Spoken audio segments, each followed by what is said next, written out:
बिस्मिल्लाहिर्रहमानिर्रहीम अस्सलाम वालेकुम। अनकरीब पाकिस्तान और अमेरिका एक दूसरे के इस तरह सामने आने वाले हैं कि पाकिस्तान के पास सिर्फ दो ही ऑप्शन रह जाएगी कि या तो कोई एबटाबाद जैसे ऑपरेशन के लिए खामोशी इख्तियार कर दे या फिर अमेरिका का कोई ड्रोन मार गिराए या अमेरिका के जहाज़ को मार गिराए। उसकी डेवलपमेंट क्या है इसको ज़रा समझ ले।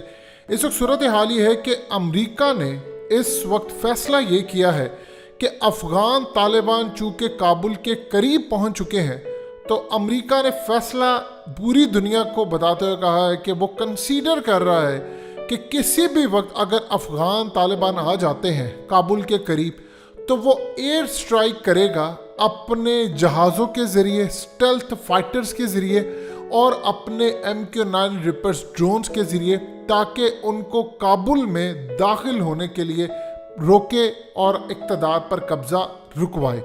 अब ये बड़ी डेवलपमेंट है, लेकिन यहाँ पर जो सबसे ज़्यादा इंटरेस्टिंग सूरत हाल ये पैदा होती है।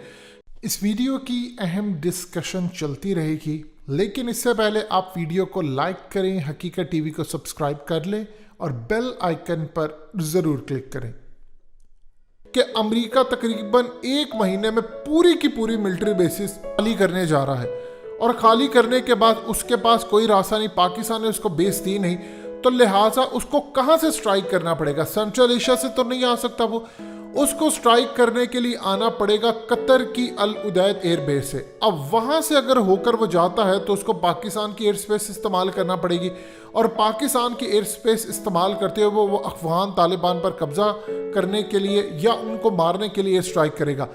अगर ऐसी सूरत हाल होती है तो दो मामलात होंगे कि पाकिस्तान या तो इजाज़त नहीं देगा, और अगर पाकिस्तान इजाज़त नहीं देता, जो कि डेफिनेटली बात है पाकिस्तान को नहीं देनी चाहिए, तो अमेरिका इस वक्त पाकिस्तान के आमने सामने खड़ा हो जाएगा। और अगर पाकिस्तान की इजाज़त के बगैर ये यहाँ से कोई एबटाबाद जैसा ऑपरेशन करने की जरूरत करते हैं या पाकिस्तान की एयर स्पेस वायलेट करते हैं तो वार्निंग होगी, या उसके बाद अगर अमेरिका कंसिस्टेंटली ये काम करता रहेगा तो पाकिस्तान को अमेरिका का ड्रोन मारना पड़ेगा या उसका जहाज़ गिराना पड़ेगा।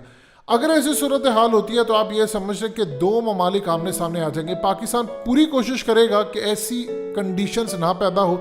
देखिए, पाकिस्तान ने हालिया जो अमेरिका को मैसेज कन्वे किया है कि हम किसी सूरत आपको एयर स्पेस नहीं देंगे, शाह महमूद कुरैशी भी ऐलान कर चुके हैं, ये तमाम सूरत हाल आपके सामने आ चुकी। CIA चीफ को भी हमने कह दिया।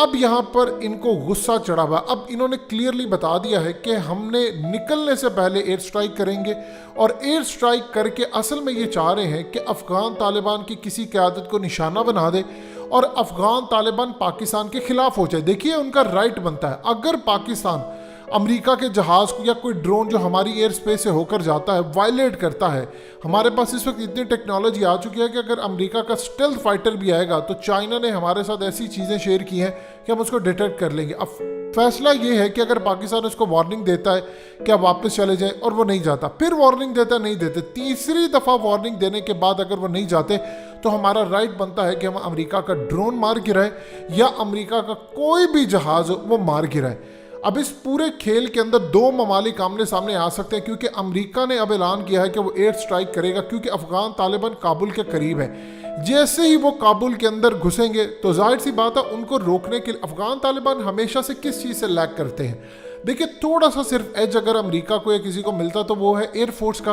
अगर इनके पास एयरफोर्स हो, जो कि कब्जा होने के बाद जब इन्होंने हुकूमत में आना है तो ये 242 जो अफ़गान हुकूमत के बाद एयरक्राफ्ट है, कोई ड्रोन्स है, ये सब कुछ अफ़गान तालिबान के पास आ जाएगा। इनकी अपनी एयरफोर्स होगी। अभी इनको एज सबसे ज़्यादा ये है कि उनकी एयरफोर्स नहीं है। जब एयरफोर्स नहीं होती तो वो स्ट्राइक करते। लेकिन सवाल ये है कि क्या अफ़गान तालिबान इस बात को किसी भी सूरत मानने को तैयार होंगे? क्या वो पाकिस्तान के साथ कोई भी दोस्ती फिर रखेंगे कि अगर पाकिस्तान की एयर स्पेस वायलेट करके अमेरिका आता है और आकर स्ट्राइक करके चला जाता है तो फिर मामला क्या होगा? देखिए, अब ये मामला नहीं रहा कि आप ये डिटेक्ट नहीं कर सके। ये सब कहानियाँ कहावतें हैं, एक एक चीज़ आप डिटेक्ट कर सकते हैं। फ़र्क सिर्फ इतना है कि आपको अब अमेरिका को पूरी तरह धकेलना पड़ेगा। देखिए, अमेरिका अब जानबूझकर ऐसे हालात पैदा कर रहा है कि पाकिस्तान की उसके साथ कोई लड़ाई हो जाए और उसको फौजें वहाँ रखने या इर्द गिर्द रखने का मौका मिले। आप ये देखें कि अफ़गान तालिबान से जब बातचीत हो गई है कि हम यहाँ से निकल रहे हैं, तुम अशरफ गनी से बातचीत करो, जो भी करना है तुम अपना मामला हल करो। लेकिन अगर ये बातचीत आखिरी मराहिल के अंदर जाने के बाद ये अफगान तालिबान पर स्ट्राइक करते हैं और मायदे की खिलाफ वर्जी करते हैं, तो फिर पाकिस्तान की सरजमीन कम अज़ कम इस्तेमाल लाओ। अब अगर पाकिस्तान नहीं देता तो ईरान की जानिब से तो जा नहीं सकते। अब इनके पास दूसरा रास्ता क्या बचता है? दूसरा रास्ता सेंट्रल एशिया से, वहां से ये नहीं आ सकते। तो फिर पूरे खेल के अंदर अगर पाकिस्तान की एयर स्पेस वायलेट होती है तो हमारे पास अमेरिकी ड्रोन और जहाज मार गिराने के अलावा रास्ता कोई नहीं। देखिए, आपने पहले कन्वे कर दिया मैसेज। आप जानते हैं कि ये वाशिंगटन ने क्यों ये बात कही है कि हम आ सकते हैं स्ट्राइक करने। उसने पाकिस्तान को खबरदार किया है कि तुमने मुझे अड्डे नहीं देने, लेकिन मैं जाने से पहले ऐसा खेल करके जाऊंगा कि यहाँ पर खाना जंगी हो जाएगी।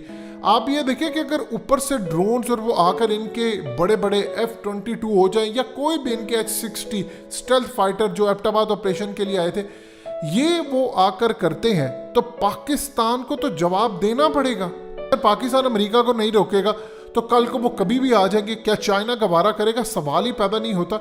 यानी दो ममालिक एक दूसरे के आमने सामने आ जाए और अमेरिका को तो पाकिस्तान का ये मूड बर्दाश्त नहीं है। देखिए, उनको आदत नहीं है कि इमरान खान जैसा कोई प्राइम मिनिस्टर उठे और उठकर कह दे कि मैं जो बाइडन से मुलाकात करूंगा या मैं उससे सिर्फ बातचीत करूंगा, निचले लेवल पर बातचीत नहीं करूंगा। या शाह महमूद कुरैशी कह दे कि अमेरिका ख्वाब देखना छोड़ दे या फलाना कर दे, या फिर CIA के चीफ को मुलाकात करने ना दी जाए। इमरान खान के अलावा उनके कहा जाए कि आप सिर्फ ISI के चीफ से बातचीत कर सकते हैं, तो ये बात तो उनको हजम नहीं हो रही, उनको आदत नहीं है। अब वो ऐसा खेल पेश कर रहे हैं। उनकी पूरी कोशिश है कि किसी तरह हालात खराब हो, कोई ऐसा काम हो जाए जिससे हम पाकिस्तान पर चढ़ाई कर सके, हम पाकिस्तान को बता सके कि तुम्हें जंग करनी है। आप ये देखें कि कश्मीर के अंदर इंडिया ने इस वक्त क्या खेल किया, वहां पर उनकी फौजें अलर्ट हैं पूरी तरह। चाइना ने वार्निंग जारी की है कि कुछ होने वाला है। इस पूरे खेल में अफगानिस्तान के मामले पर अमेरिका पाकिस्तान को कभी तनहा नहीं छोड़ेगा। यानी वो कभी भी नहीं चाहेगा कि पाकिस्तान अफगान तालिबान के साथ मिलकर डोमिनेट कर सके। इसीलिए अब उसने पहली वार्निंग जारी की है कि मैं एयर स्ट्राइक करूंगा, और अगर पाकिस्तान की एयर स्पेस इस्तेमाल होती है तो चाइना जाहिर सी बात है इस बात पर पूरी तरह एहतजाज करेगा और वो कहेगा कि आप इनका जहाज गिरा दे। आज असल में इन्होंने जो खबर ब्रेक करवाई है वो जानबूझ के करवाई है ताकि पाकिस्तान का रिएक्शन देखें हम। अब अगर पाकिस्तान कन्वे कर देता है पहले ही मैसेज कि आपने अगर अफगानिस्तान में एयर स्ट्राइक करनी है तो आप जो मर्जी करें, नंबर 1 हमें काम करेंगे कि हम गारंटी नहीं देंगे, हम बीच में से हट जाएंगे, ये मुआहिदा टूट जाएगा, क्योंकि हमने गारंटी दी अफगान तालिबान को कि आप कुछ नहीं करेंगे। आप करेंगे तो हम हर तरह के मुआहिदे से दस्तबरदार हो जाएंगे, फिर अफगान तालिबान आपको मारे कुछ करे, हम बीच में नहीं आएंगे। नंबर 2, आप हमारी एयर स्पेस इस्तेमाल नहीं करेंगे और अफगान तालिबान बर्दाश्त भी नहीं करेंगे कि पाकिस्तान अमेरिका को एयर स्पेस इस्तेमाल करने दे। जाहिर सी बात है आज पहली दफ़ा ऐसा सूरत हाल और मामला है कि अमेरिका बता कर जा रहा है। देखिए, पहले तो हमारा मुआहिदा था उनके साथ 20 साल का, अब ये मुआहिदा अगले लेवल पर जा रहा है। आप इस पूरे खेल को समझे कि अगर अफगानिस्तान के अंदर सूरत हाल ख़राब होती है, चीज़ें पूरी तरह बर्बाद होती है, तो मामला कंट्रोल से बाहर हो जाएंगे। ये चीज़ें बड़ी ख़तरनाक है। हमारे पास ऑप्शन कोई नहीं रह जाएगा। हम अभी अमेरिका को वार्न कर देते हैं कि आप यहाँ पर ना आए, अगर आप आते हैं तो हमें मजबूरन आपका ड्रोन गिराना पड़ेगा। अगर ईरान उनका जहाज मार सकता है, ड्रोन मार सकता है, तो हम क्यों नहीं मार सकते? अगर हमने इतनी गैरत दिखा दी है कि अमेरिका को इनकार कर दिया है तो इंशाल्लाह हम मजीद भी आगे बढ़ेंगे। अब अगर अमेरिका जंग चाहता है तो फिर जंग की तैयारी होनी चाहिए, क्योंकि इसके अलावा कोई दूसरा रास्ता नहीं। हम अपनी एयर स्पेस अब अमेरिका को नहीं देंगे। हकीकत टीवी को सब्सक्राइब करना मत भूलें, वीडियो को लाइक करें, शेयर करें और कमेंट सेक्शन में अपनी राय का इजहार ज़रूर करें।